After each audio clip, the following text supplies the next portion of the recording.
Hello दोस्तों, कहानियों की दुनिया में आप सभी का स्वागत है। आज हम सुनेंगे शरत चंद्र चट्टोपाध्याय द्वारा लिखित एक बांग्ला कहानी मंदिर का हिंदी रूपांतर। तो लीजिए प्रस्तुत है। नदी किनारे एक गांव में कुम्हारों के दो घर थे। उनका काम था नदी से मिट्टी उठाकर लाना और सांचे में ढाल के उसके खिलौने बनाना और हाट में ले जाकर उसे बेच आना। बहुत दिनों से उनके यहाँ यही काम होता था और इसी से उनके खाने पीने ओढ़ने पहनने का काम चलता था। औरतें भी काम करती थी, पानी भरती थी, रसोई बनाकर पति पुत्र आदि को खिलाती थी और आवा ठंडा होने पर उसमें से पके हुए खिलौने निकालकर उन्हें आंचल से झाड़ पोंछ कर चित्रित करने के लिए मर्दों के हवाले कर देती थी।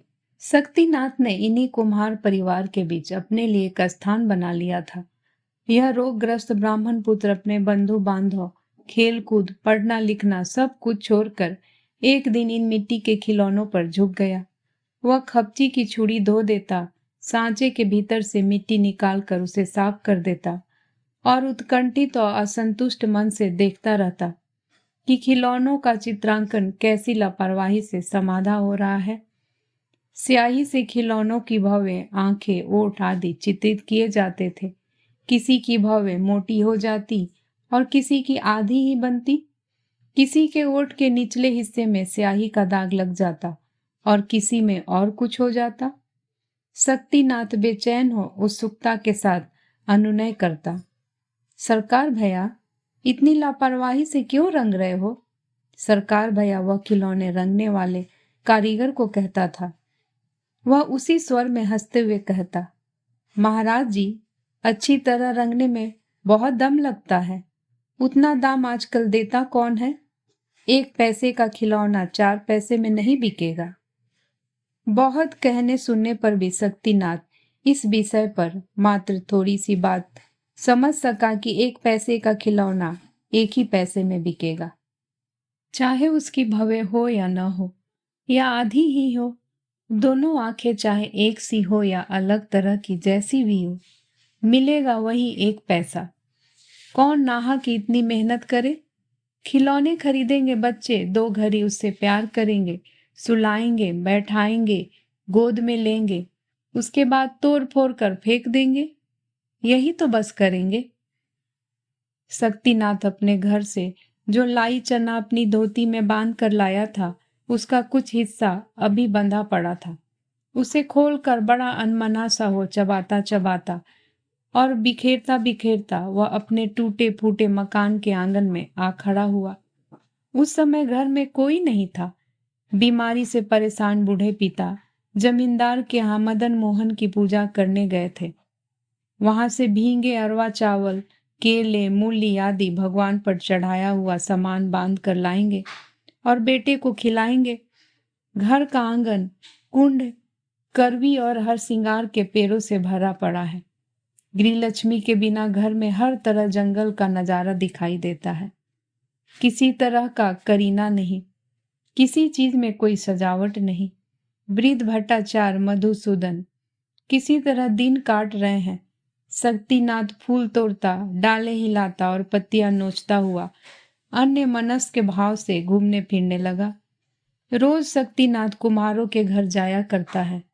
आजकल उसका सरकार भैया बड़ी मेहनत से सबसे अच्छा खिलौना छाट कर उसके हाथ में दे देता और कहता, लो महाराज जी, इसे तुम रंगो। शक्तिनाथ दोपहर तक उसी खिलौने को रंगता रहता। शायद खूब अच्छा रंगा जाता, फिर भी 1 पैसे से अधिक कोई नहीं देता। लेकिन सरकार भैया उसे घर आकर कहते, महाराज, अच्छी तरह रंगा हुआ आपका खिलौना 2 पैसे में बिक गया। इतना सुनते ही शक्तिनाथ मारे खुशी के फूला न समाता। इस गांव के एक जमींदार कायस्थ है। देवताओं और ब्राह्मणों पर उनकी भक्ति बहुत अधिक है। उनके गृह देवता मदन मोहन की मूर्ति अनुपम है, जिसके साथ स्वर्ण रंजित राधिका जी हैं। ऊंचे मंदिर में चांदी के उत्कृष्ट सिंहासन पर वृंदावन की लीला के कई अपूर्व और सुंदर चित्र दीवारों पर शोभायमान है। ऊपर किम खाओ के चंदोवे के बीचों बीच सैकड़ों बत्ती वाला झाड़ लटक रहा है। एक तरफ संगमरमर की वेदी पर पूजा की सामग्री सजी होती है और पुष्प, चंदन, नैवेद्य आदि से मंदिर सजा रहता है। शायद स्वर्ग सुख और सौंदर्य को याद रखने के लिए इस मंदिर की हवा फूलों और पूजा की सुगंध सित होकर परिवेश को शुद्ध व स्वच्छ कर रही होती है। बहुत दिन पहले की बात कह रहा हूँ। जमींदार राम नारायण बाबू ने प्रौढ़ता की हद में कदम रखते ही सबसे पहले यह समझ लिया कि जीवन की छाव धीरे धीरे धुंधली पड़ती जा रही है। जिस दिन एक सुबह सर्वप्रथम यह जाना कि जमींदारी और धन दौलत की मियाद शायद दिन ब दिन घटती जा रही है, सबसे पहले जिस दिन मंदिर के एक ओर खड़े खड़े उन्होंने काफी अनुपात में आंसू बहाए थे, मैं उस दिन की बात कह रहा हूँ। उस समय उनकी इकलौती बच्ची अपर्णा 5 वर्ष की थी। पिता के पैरों के पास खड़ी एक एकाग्र मन से सब देखा करती। मधुसूदन भट्टाचार्य मंदिर के उस काले खिलौने चंदन से चर्चित कर रहे थे, फूलों से सिंहासन सजा रहे थे और उसी की स्निग्ध सुगंध आशीर्वाद की तरह मानो उन्हें स्पर्श करती रहती है। उसी दिन से प्रतिदिन वह बच्ची संध्या के बाद अपने पिता के साथ देवता की आरती देखने आया करती और इस मंगलोत्सव में वह अकारण ही तन्मय होकर देखती रहती। सनय सनय अपर्णा बड़ी होने लगी। जैसे हिंदू परिवार की लड़की ईश्वर की धारणा अपने हृदय पताल पर बसा लेती है, वैसे ही वह भी करने लगी। उस मंदिर को अपने पिता की निष्ठा का उपादेय मानकर वह उसमें हृदय में लहू सी रची बसी अपने प्रत्येक काम और खेल कूद में इन्हीं भाव में निमग्नता प्रमाणित करती रहती। दिन भर वह मंदिर के आसपास बनी रहती। एक भी सूखा घास का तिनका, सूखा फूल मंदिर में पड़ा उसे सहन न होता। कहीं एक बूंद भी यदि पानी की गिर जाती, उसे अपने कपड़ों के किनारों से पोंछ देती। राजनारायण की देवनिष्ठा को लोग दिखावा समझते, किंतु अपर्णा की देव सेवा परायणता उस सीमा को पार करने लगी। बासी फूल अब पुष्प पात्र में न समाते। दूसरा बड़ा पात्र मंगवाया गया। चंदन की पुरानी टोकरी बदल दी गई। भोग और नैवेद्य की मात्रा पहले से बहुत बढ़ गई। यहाँ तक कि नित्य नाना प्रकार की नवीन पूजा का आयोजन व उसकी निर्दोष व्यवस्था करने के झंझट में बूढ़े पुरोहित तक घबराने लगे। जमींदार राम नारायण यह सब देख सुनकर भक्ति और स्नेह से गदगद हो कहने लगे कि देवता ने मेरे घर में अपनी सेवा के लिए स्वयं लक्ष्मी को भेज दिया है, कोई कुछ मत कहो। समय आने पर अपर्णा का विवाह निश्चित हो गया। इस डर से कि अब मंदिर छोड़कर कहीं और जाना पड़ेगा, उसके सुंदर मुख की हंसी बेसमय ही गायब हो गई। मुहूर्त नजदीक आ रहा है, उसे ससुराल जाना ही होगा। जैसे बिजली को वर्षा की काली घटाए, सब प्रयास अपने अंतरतर में छिपा और रुद्र गौरव के भार से स्थिर हो बरसाने के लिए कुछ देर नभ में स्थिर रहती है, वैसे ही स्थिर भाव से अपर्णा ने भी एक दिन सुना कि शादी का मुहूर्त आज आ गया है। उसने अपने पिता से कहा, बाबूजी, मैं भगवान की सेवा का जो प्रबंध किए जा रही हूँ, उसमें किसी तरह की त्रुटि न आने पाए। वृद्ध पिता ने रोते हुए कहा, ठीक है बेटी, नहीं, कोई त्रुटि नहीं होगी। अपर्णा चुपचाप चली गई। उसकी माँ इस दुनिया में नहीं थी, वह रो न सकी। बूढ़े पिता की दोनों आंखों में आंसू भरे हैं, वह क्या उन्हें रोक सकती है? इसके बाद अपने दुखी दृढ़ हृदय को पौरुष शुष्क हंसी से ढाप घोड़े पर सवार होते वीर योद्धा की तरह अपना गांव छोड़कर अनजाने कर्तव्य को सिर माथे रख वहां से चल दी।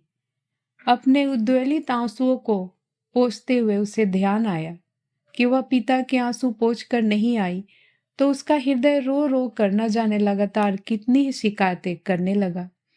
एक तो वैसे ही उसका मन सैकड़ों कष्टों से दुखी था, उस पर आजन्म परिचित आरती के आवाहन शब्द उसके कानों में मर्मांतक निराशा का हाहाकार मचाने लगा। छटपटाती हुई अपर्णा पालकी का द्वार खोल संध्या के धुंधले में से देखने लगी। छाया निविर ऊंची एक एक देवदार की चोटी पर उस परिचित मंदिर के समुन्नत शिखर की कल्पना मन में आते ही वह उच्च व शीतोद्वेग से रो पड़ी। ससुराल से आई एक दासी पालकी के पीछे चल रही थी। झटपट उसके पास आकर बोली, छी बहू जी, इस प्रकार क्या रोना चाहिए? ससुराल कौन नहीं जाता? अपर्णा ने दोनों हाथ से मुंह ढाककर रोना बंद करके पालकी के दरवाजे बंद कर दिए। ठीक समय मंदिर के अंदर खड़े होकर उसके पिता राजनारायण मदन मोहन भगवान के सामने धूप दीप और आंसुओं से धुंधली हुई एक देव मूर्ति के अनिंद सुंदर मुख पर अपनी प्रिय विवाहिता पुत्री की छवि देख रहे थे। अब अपर्णा अपने स्वामी के घर रहती है। वहां उसके इच्छाहीन पति ने संभाषण में जरा भी आवेश और जरा सी भी उत्सुकता प्रकट नहीं की। प्रथम परिणय का स्निग्ध संकोच और मिलन की सरस उत्तेजना जैसी कोई भी कोशिश उसके उदास पड़े नयनों में पहली सी चमक वापस न ला सकी। शुरू से ही पति पत्नी दोनों ही एक दूसरे के सामने किसी ज्ञान अपराध के अपराधी से बने रहे। एक दिन बहुत रात बीत जाने पर अमरनाथ ने धीरे से पुकार कर कहा, अपर्णा, तुम्हें यहां रहना अच्छा नहीं लगता? अपर्णा जाग रही थी, बोली, नहीं। अमर, मायके जाओगी? अपर्णा, हाँ जाऊंगी। अमर, कल जाना चाहती हो? अपर्णा, हाँ। क्षुब्ध अमरनाथ यह उत्तर सुनकर अवाक रह गया। अगर जाना न हो सके तो? अपर्णा ने कहा, तब जैसे हूं वैसे ही रहूंगी।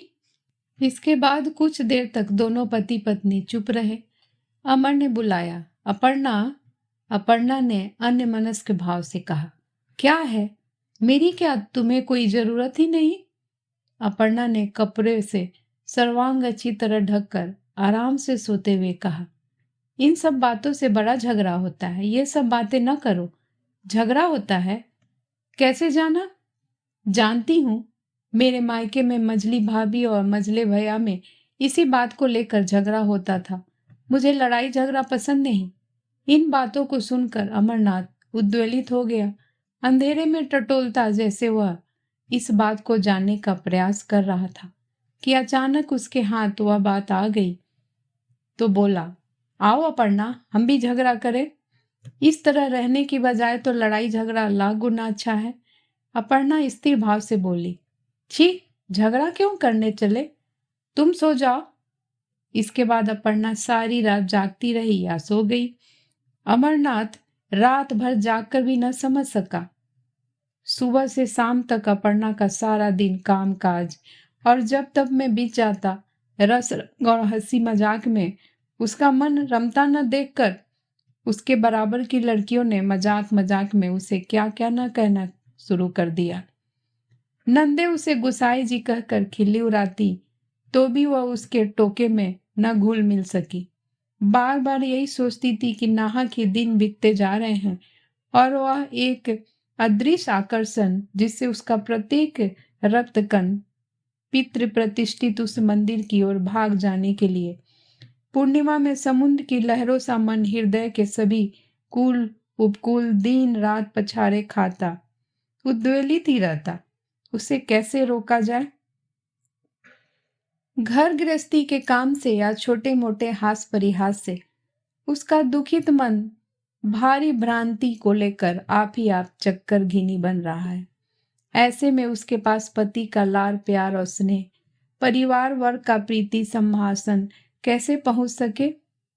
किस तरह वह समझे कि कुमारी की देश सेवा से नारीत्व के कर्तव्य का सारा प्रयोजन पूरा नहीं किया जा सकता? अमरनाथ के समझने की भूल है कि वह उपहार की वस्तुएं लेकर अपनी पत्नी के पास आया।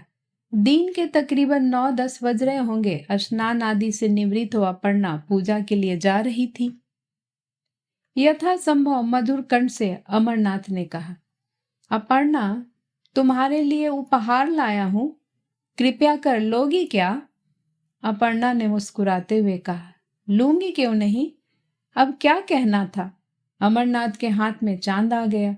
वह खुशी से एक सुंदर रुमाल में लिपटे सूफियाना डिब्बे का ढक्कन खोलने लगा।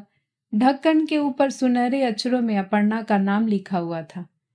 अब अपर्णा का चेहरा देखने के लिए उसने अपर्णा के मुंह की तरफ देखा तो उसे लगा कि अपर्णा उसकी तरफ वैसे ही देख रही है जैसे कोई आदमी कांच की नकली आंख लगाकर देखता है। यह देख उसका सारा उत्साह क्षण भर में बुझ गया और अर्थहीन एक बूंद सूखी हंसी से वह अपने आप को छिपाने लगा। शर्म के मारे गढ़ जाने पर भी उसने बक्से का ढक्कन खोलकर कई सुगंधित तेलों की शीशियां और न जाने क्या क्या चीजें निकालने शुरू की, परंतु अपर्णा ने उसे रोक कर कहा, क्या यह सब मेरे लिए लाए हो? अमरनाथ की बजाय जैसे किसी दूसरे ने जवाब दिया, हाँ तुम्हारे लिए ही लाया हूं। दिल खुश की शीशियां? अपर्णा ने पूछा। बक्सा भी मुझे दे दिया क्या? जरूर। तो फिर क्यों फजूल में इन्हें निकाल रहे हो? बक्सा में रहने दो सब। अच्छा रहने देता हूं, तुम लगाओगी ना? एकाएक अपर्णा की भवें सिकुड़ गई। सारी दुनिया से लड़ाई करके उसका छत विछत हृदय परास्त होकर वैराग्य ग्रहण कर चुपचाप एकांत में जा बैठा था। अचानक उस पर स्नेह के इस अनुराग ने भद्दे उपहास का आघात किया। विचलित होकर उसने उसी वक्त प्रतिघात करते हुए कहा, नष्ट नहीं होगा, रख दो। मेरे अलावा और भी बहुत लोग इसे प्रयोग करना चाहते हैं। इतना कहकर अपर्णा उत्तर की प्रतीक्षा किए बिना पूजा घर में चली गई और अमरनाथ व्याकुल हो उस अस्वीकृत उपहार पर हाथ धरे उसी तरह बैठा रहा। पहले उसने मन ही मन 1000 बार स्वयं को निर्बोध कहकर अपमानित किया। फिर बाद में उसने गहरी सांस भरकर कहा, अपर्णा तुम पत्थर हो। उसकी आंखों में आंसू भर आए। वह वहीं बैठा बैठा आंखें पोंछने लगा। अपर्णा यदि साफ साफ कहकर इनकार कर देती तो बात कुछ और ही प्रभाव डालती। वह जो इनकार किया भी तो अस्वीकृत की सारी कला उसकी देह पर पूत गई। इसका प्रतिकार वह कैसे करे? क्या वह अपर्णा को उसके पूजा के आसन से खींच कर ले आए और उसके सामने उन सभी उपेक्षित उपहारों को पांव मारकर तोड़ फोड़ दे और सबके सामने दृढ़ प्रतिज्ञा करे कि अब वह उसका मुंह न देखेगा? वह क्या करे? कितना और क्या कहे? कहाँ लापता होकर चला जाए? क्या भस्म रमाकर साधु संसा हो जाए और कभी अपर्णा के दुर्दिनों में अचानक आकर रक्षा करे? इस तरह संभव असंभव सब प्रकार के उत्तर प्रत्युत्तर और वाद प्रतिवाद उसके अपमानित मस्तिष्क में व्याकुलता के साथ पैदा होने लगे। परिणाम यह हुआ कि वह उसी जगह और उसी तरह बैठा रहा और रोने लगा, किंतु किसी भी तरह उसके आदि से अंत तक के विद्विग्न संकल्पों की लंबी फहरिस्त खत्म न हो सकी। इस घटना के बाद 2 दिन और 2 रात व्यतीत हो गई। अमरनाथ घर सोने नहीं आया। उसकी माँ को जब यह बात मालूम हुई तब उन्होंने बहू को बुलाकर थोड़ा बहुत डांटा डपटा और पुत्र को बुलाकर समझाया बुझाया। ददिया सास भी इस मौके पर जरा मजाक उड़ा गई। इस तरह 7-5 में बात हल्की पड़ गई।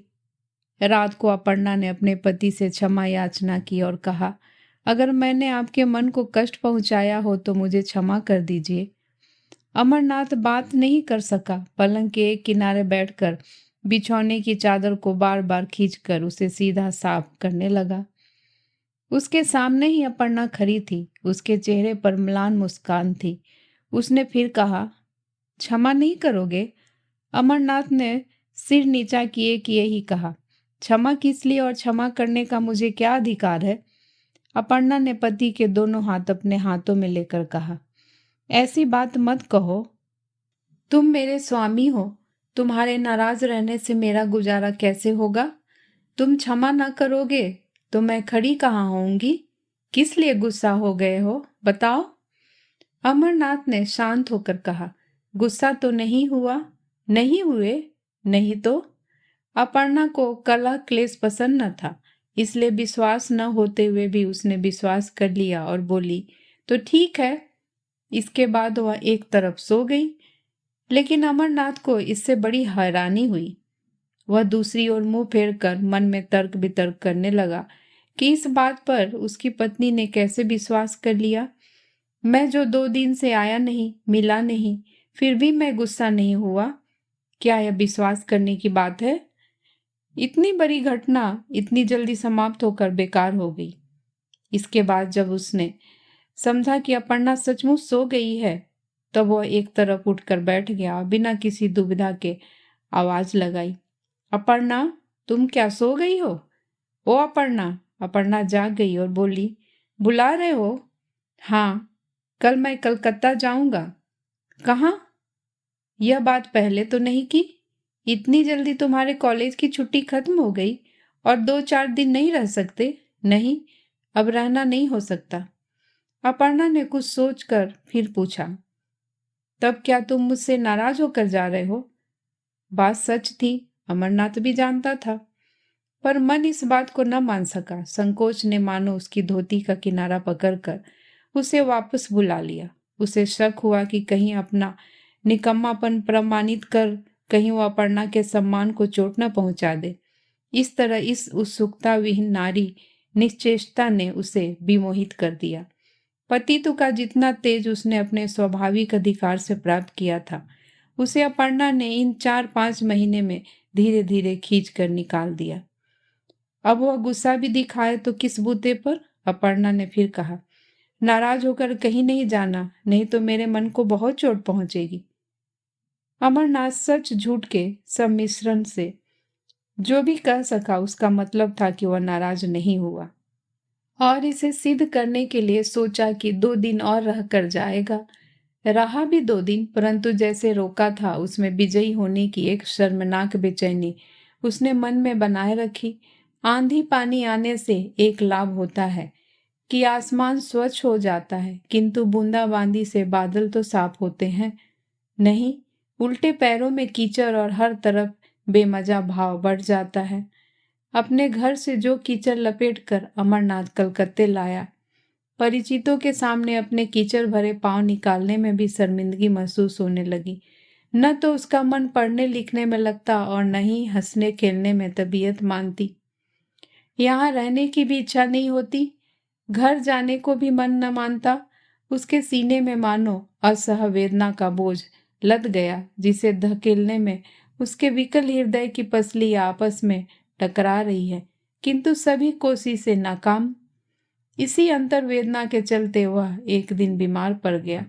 बीमारी की खबर मिलते ही उसके माँ बाबा कलकत्ता आ गए, पर अपर्णा को साथ न लाए।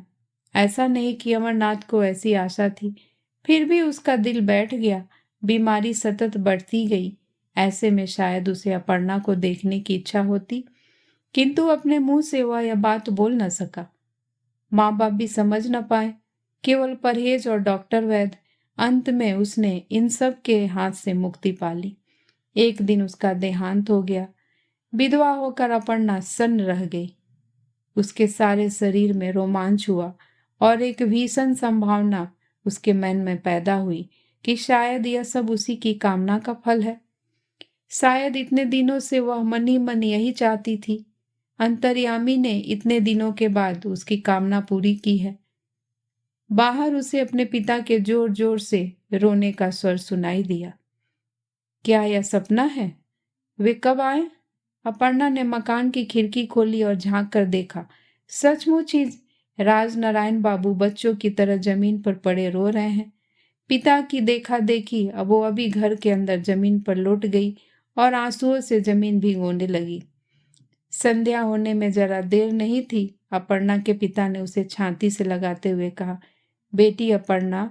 अपर्णा ने भी रोते रोते जवाब दिया, पिताजी, तेरे मदन मोहन ने तुझे बुलाया है बिटिया। चलो बाबूजी, वहीं चले। चलो बिटिया, चलो। कहते हुए राजनारायण बाबू ने स्नेह से अपनी बेटी का माथा चूमा और इसके साथ ही छाती से सारा दुख पोंछकर मिटा दिया, और फिर बेटी का हाथ थामे दूसरे दिन अपने घर गए। उंगली के इशारे से दिखाते हुए बोले, वह है बिटिया तेरा मंदिर, वे है तेरे मदन मोहन। निर्लिप्त भाव अपर्णा वैधव्य वेश में कुछ और ही तरह की दिखाई दी। जैसे सफेद कपड़ों और रूखे बालों में वह और भी अच्छी दिखने लगी।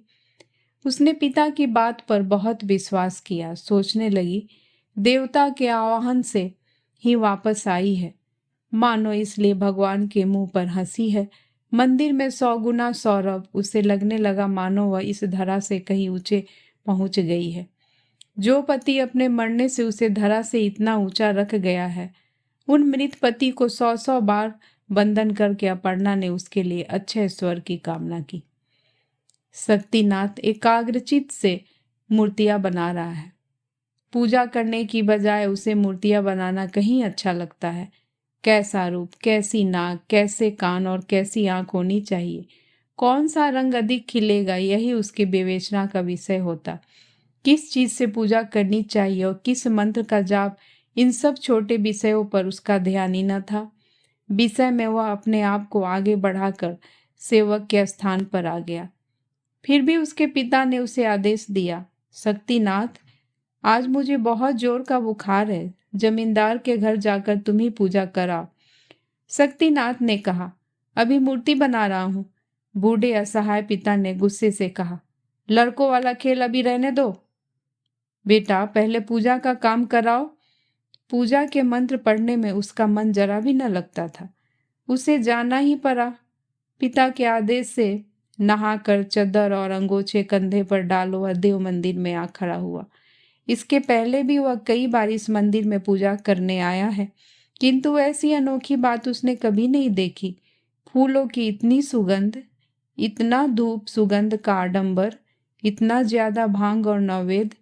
इसे बड़ी चिंता हुई कि इतना सब लेकर वह क्या करेगा, किस तरह किस किस की पूजा करेगा। सबसे ज्यादा हैरानी उसे अपर्णा को देखकर हुई। यह कौन है, कहाँ से आई, इतने दिनों तक कहाँ थी यह? अपर्णा ने पूछा, तुम भट्टाचार्य के बेटे हो? शक्तिनाथ ने कहा, हाँ। तो पैर धोकर पूजा करने बैठो। बैठा तो शक्तिनाथ शुरू में ही भूल गया। एक भी मंत्र उसे याद न रहा। इसमें उसका मन भी नहीं और विश्वास नहीं, सिर्फ यही सोच में रहा कि यह कौन है, क्यों इतना रूप है, किस लिए यहाँ बैठी है, आदि आदि। पूजा की पत्ती में उलटफेर होने लगा। विज्ञ निरीक्षक की तरह पीछे बैठी अपर्णा सब समझ गई कि अभी घंटी बजा रहा है, कभी फूल चढ़ाकर, कभी नैवेद्य पर जल छिड़क कर यह अनारी पुरोहित पूजा का मात्र ढोंग कर रहा है। इन बातों को सतत देखते देखते अपर्णा उन्हें अच्छी तरह समझती थी। शक्तिनाथ भला उसे कभी धोखा दे सकता था? पूजा समाप्त होने पर अपर्णा ने कठोर वाणी में कहा, तुम ब्राह्मण के बेटे हो, पूजा करना भी नहीं जानते? शक्तिनाथ ने कहा, जानता हूं, खाक जानते हो? शक्तिनाथ ने बेहल होकर उसके मुंह की ओर देखा। फिर वह चलने को तैयार हुआ। अपर्णा ने उसे रोका और कहा, महाराज, यह सब सामग्री बांध कर ले जाओ, पर कल फिर मत आना। तुम्हारे पिता अच्छे हो जाए तो वे ही आए। अपने हाथ से सारी सामग्री उसकी चादर अंगोछे में बंधवा कर उसे विदा कर दिया। मंदिर के बाहर आकर शक्तिनाथ को बार बार कपकपी लगी। इधर अपर्णा ने फिर से नए सिरे से पूजा का आयोजन करके दूसरे ब्राह्मण को बुलाकर पूजा करवाई। 1 महीना बीत गया। आचार्य यदुनाथ जमींदार राजनारायण बाबू को समझा कर कहने लगे, आप तो सब कुछ समझते हैं, बड़े मंदिर की यह बृहत पूजा मधु भट्टाचार्य के बेटे से किसी प्रकार भी नहीं हो सकती। राजनारायण बाबू ने उनकी बात का समर्थन करते हुए कहा, बहुत दिन हुए, अपर्णा ने भी यही बात कही थी। आचार्य ने अपने चेहरे को गंभीर बनाकर कहा, सो तो कहा ही होगा, वह ठहरी साक्षात लक्ष्मी स्वरूपा, उनसे कुछ छिपा थोड़े ही रह सकता है। जमींदार बाबू का ठीक ऐसा ही विश्वास है। आचार्य कहने लगे, पूजा चाहे मैं करूं या कोई और करे, उत्तम आदमी होना चाहिए। मधु भट्टाचार्य जब तक जीवित थे तब तक उन्होंने पूजा की, अब उनके पुत्र का पुरोहिताई करना सही है, किंतु वह तो उत्तम व्यक्ति नहीं, वह सिर्फ पेंट करना जानता है, खिलौने बना सकता है, पूजा पाठ करना कुछ भी नहीं जानता। राजनारायण ने स्वीकृति दे दी, पूजा आप करें। फिर एकदम बोले, पर अपर्णा से एक बार पूछ कर देखूं। अपने पिता के मुंह से शब्द निकलते ही अपर्णा ने सिर हिलाया और बोली, ऐसा भी कहीं होता है? ब्राह्मण का बेटा बेसहारा ठहरा, उसे कहाँ भेज दिया जाए? जैसे जानता है वैसे ही पूजा करेगा, भगवान उसी से संतुष्ट होंगे।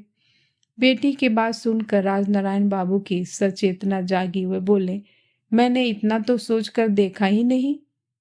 बेटी, तुम्हारा मंदिर है, तुम्हारी ही पूजा है, तुम्हारी जैसी इच्छा हो वैसा करो, जिसे चाहो यह काम उसी को सौंप दो। इतना कहकर राजनारायण बाबू चले गए। अपर्णा ने शक्तिनाथ को बुलाकर उसी को पूजा का भार सौंप दिया। अपर्णा की फटकार खाने के बाद वह फिर इधर नहीं आया। इस बीच में उसके पिता की मृत्यु हो गई और इस समय वह भी बीमार सा था। सूखे चेहरे पर दुख व अवसाद के चिन्ह देखकर अपर्णा को दया आ गई। वह बोली, तुम पूजा करना जैसे जानते हो वैसा ही करना, उसी से भगवान तृप्त होंगे। अपर्णा के स्नेह सिद्ध सब सुनकर उसमें हिम्मत आ गई। वह मन लगाकर सावधानी पूर्वक पूजा करने लगा। समाप्त होने पर अपर्णा ने जितना वह खा सकता था उतना खुद ही बांध कर कहा, अच्छी पूजा की है महाराज। तुम क्या अपने हाथ से भोजन बनाते हो? किसी दिन बना लेता हूँ, किसी दिन जब बुखार आ जाता है उस दिन नहीं बना सकता। तुम्हारे यहाँ क्या कोई और नहीं है? नहीं। शक्तिनाथ के चले जाने पर अपर्णा ने उसके प्रति कहा, आहा बेचारा। इसके बाद देवता के सामने हाथ जोकर उसके लिए प्रार्थना की, भगवान इनकी पूजा से तुम संतुष्ट होना। यह अभी लड़का है, इसकी त्रुटियों पर ध्यान न देना। उस दिन से अपर्णा रोज दासी को भेजकर उसकी जानकारी लेती रहती। वह क्या खाता है, क्या करता है या उसे किस चीज की जरूरत है। उस बेसहारा ब्राह्मण कुमार को परोक्ष रूप से आश्रय देकर उसने उसका भार स्वेच्छा से अपने ऊपर ले लिया है। और उसी दिन से इन दोनों किशोर किशोरी ने अपनी भक्ति, स्नेह व भूल भ्रांति सभी एक करके इस मंदिर का आश्रय लेकर जीवन के शेष कामों में अपने से पूरी तरह छोड़ दिया। जब शक्तिनाथ पूजा करता, अपर्णा मन ही मन उसका सहज अर्थ देवता को समझा देती।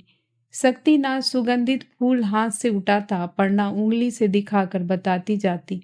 वह कहती, महाराज ऐसे सिंहासन सजाओ तो देखो बहुत सुंदर लगेगा। इस तरह इस विशाल मंदिर का बृहद काम चलने लगा। यह देख सुनकर आचार्य ने कहा, बच्चों का खिलवाड़ हो रहा है। बूढ़े राजनारायण बाबू ने कहा, किसी भी तरह से हो बेटी अपनी बात को भूली रहे तो अच्छा है। रंगमंच पर जैसे पहाड़ पर्वत एक ही क्षण में गायब होकर वहां राजमहल कहीं से आकर खड़ा कर जाता है और लोगों की सुख संपन्नता में दुख दैन तक के निशान मिट जाते हैं। वैसे ही शक्तिनाथ के जीवन में भी हुआ। पहले तो उसे पता ही न चला कि वह जाग रहा है और कब सोकर सुख स्वप्न देख रहा है या नींद में दुख स्वप्न देख रहा था और अब सहसा जाग उठा है। फिर भी उसके पहले वाले विक्षिप्त खिलौने बीच बीच में उसे यह बात याद दिला कर कहते, किस दायित्वहीन देव सेवा की सोने की कड़ी ने उसके पूरे शरीर को जकड़ लिया है और रह रह कर वह झंझना उठती है। वह अपने स्वर्गीय पिता को याद किया करता और अपनी स्वच्छंदता की बात सोचा करता। उसे लगता मानो वह बिक गया हो, अपर्णा ने उसे खरीद लिया है। इस प्रकार अपर्णा के स्नेह ने क्रमशः मोह की तरह धीरे धीरे उसे आच्छन्न कर दिया। अचानक एक दिन शक्तिनाथ का ममेरा भाई वहां आ गया। उसकी बहन की शादी थी। मामा कलकत्ता रहते थे। अभी समय अच्छा है तो सुख के समय भांजे की याद आई है, जाना होगा। शक्तिनाथ को यह बात अच्छी लगी कि कलकत्ता जाना होगा। सारी रात वह भैया के पास बैठा बैठा कलकत्ते की कहानी, शोभा की बातें, समृद्धि का वर्णन सुनता रहा और सुनते सुनते मुग्ध हो गया। दूसरे दिन मंदिर जाने की उसकी इच्छा नहीं हुई। सवेरा होते देखा अपर्णा ने उसे बुलवाया। शक्ति ने जाकर कहा, आज मैं कलकत्ता जाऊंगा, मामा ने बुलाया है। इतना कहकर वह संकुचित होकर खड़ा हो गया। अपर्णा कुछ देर चुप रही, फिर बोली, कब तक वापस आओगे? शक्तिनाथ ने डरते हुए कहा, मामा कह देंगे तभी चला आऊंगा। इसके बाद अपर्णा ने कुछ नहीं पूछा। फिर वही यदुनाथाचार्य आकर पूजा करने लगे और उसी तरह अपर्णा पूजा देखने लगी, किंतु कोई बात कहने की जरूरत नहीं हुई और न ही कुछ कहने की इच्छा भी थी। कलकत्ते की चहल पहल देखकर शक्तिनाथ बड़ा खुश हुआ। कुछ दिन हंसी खुशी में बीत जाने पर फिर उसका मन घर जाने के लिए बेचैन हो गया। लंबे और आलसी दिन अब उससे बिताए नहीं बीतते। वह सपने देखने लगा। अपर्णा उसे बुला रही है और उत्तर न पाकर नाराज भी हो रही है। आखिर एक दिन उसने अपने मामा से कहा, मैं घर जाऊंगा। मामा ने मना किया। वहां जंगल जाकर क्या करोगे? यहीं रहकर पढ़ो लिखो, मैं तुम्हारी नौकरी लगवा दूंगा। शक्तिनाथ सिर हिलाकर चुप हो गया। मामा ने कहा, तो जाओ। बड़ी बहू ने शक्तिनाथ को बुलाकर कहा, बाबू क्या कल घर चले जाओगे? शक्तिनाथ ने उत्तर दिया, हाँ जाऊंगा। अपर्णा के लिए मन तरफ रहा है ना? शक्तिनाथ ने कहा, हाँ। कुछ देर बाद उसने सिर झुकाते हुए कहा, खूब सेवा करती है। बड़ी बहू मनी मन मुस्काई। अपर्णा की बातें उसने पहले ही सुन रखी थी और शक्तिनाथ ने स्वयं ही बताई थी। वह बोली, तो बाबू साहब ये 2 चीजें लेते जाओ, उसे देना, वह और भी प्यार करेगी। उसने एक शीशी का ढक्कन खोलकर थोड़ा सा दिलखुश पैंट उस पर छिड़क दिया। उसकी सुगंध से शक्तिनाथ पुलकित हो उठा और दोनों शीशियों को चादर के किनारे बांधकर दूसरे दिन ही वापस आ गया। शक्तिनाथ आकर मंदिर में पहुंचा। पूजा समाप्त हो चुकी थी। एसेंस की शीशियां चादर में बंधी थी, पर इन कई दिनों में अपर्णा की निकटता उससे इतनी कम हो गई थी कि शीशियां देने को उसकी हिम्मत नहीं पड़ी। वह इनके लिए मुंह खोलकर न कह पाया कि ये तुम्हारे लिए कलकत्ते से बड़ी इच्छा से लाया हूं। सुगंध से तुम्हारे देवता तृप्त होते हैं, तुम भी हो जाओगे। 7 दिन बीत गए। हर रोज वो अपनी चादर में शीशियां बांध कर ले जाता और वापस ले आता। बाद में बड़े करीने से उठाकर रख देता। अगर अपर्णा पहले की तरह उसे बुलाकर कुछ पूछती तो शायद वो अपना उपहार उसे दे देता, किंतु ऐसा कोई अवसर न आया। आज 2 दिन से उसे बुखार है, फिर भी डरते डरते पूजा करने जाता है। किसी अनजानी आशंका से वह अपनी पीड़ा की बात भी न कह सका, किंतु अपर्णा ने पता करवा लिया कि वो 2 दिन से शक्तिनाथ ने कुछ नहीं खाया, फिर भी वो आता है। अपर्णा ने पूछा, महाराज तुमने 2 दिन से कुछ खाया नहीं? शक्तिनाथ ने शुष्क मुंह से जवाब दिया, रात को रोज बुखार चढ़ जाता है। बुखार आता है, फिर नहा धोकर पूजा करने क्यों आते हो? शक्तिनाथ की आंखें नम हो गई। क्षण भर में वह सब बातें भूल गया। चद्दर के छोर से गांठ खोल दोनों शीशियां निकाल कर बोला, तुम्हारे लिए लाया हूं। मेरे लिए? हाँ। तुम्हें सुगंध पसंद है ना? जैसे गर्म दूध आग की जरा सी गर्मी पाकर खौलने लगता है, ठीक वैसे ही अपर्णा के शरीर का लहू खौल उठा। शीशियां देखकर वह पहचान गई थी। उसने कठोर आवाज में कहा, दो, और उन्हें हाथ में लेकर मंदिर के बाहर जहां पूजा पर चढ़े बासी फूल पड़े रहते थे वहां जाकर फेंक दी। डर के मारे शक्तिनाथ का खून जम गया।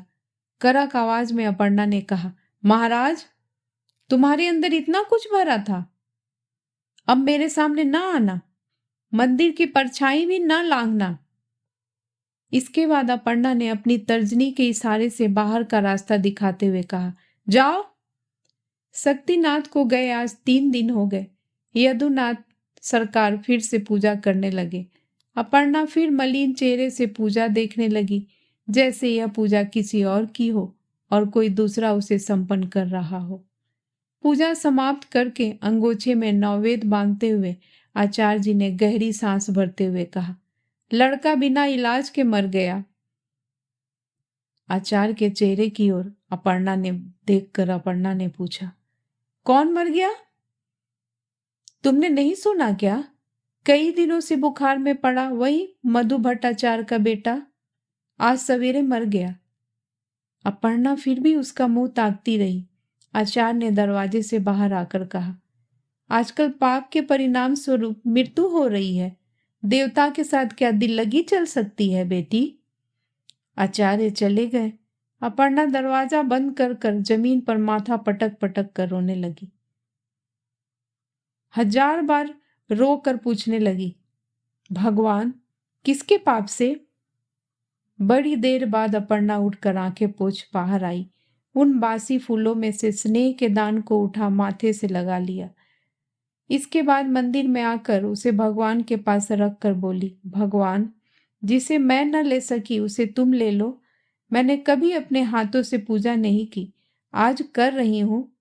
तुम मेरी पूजा स्वीकार करो और तृप्त हो जाओ।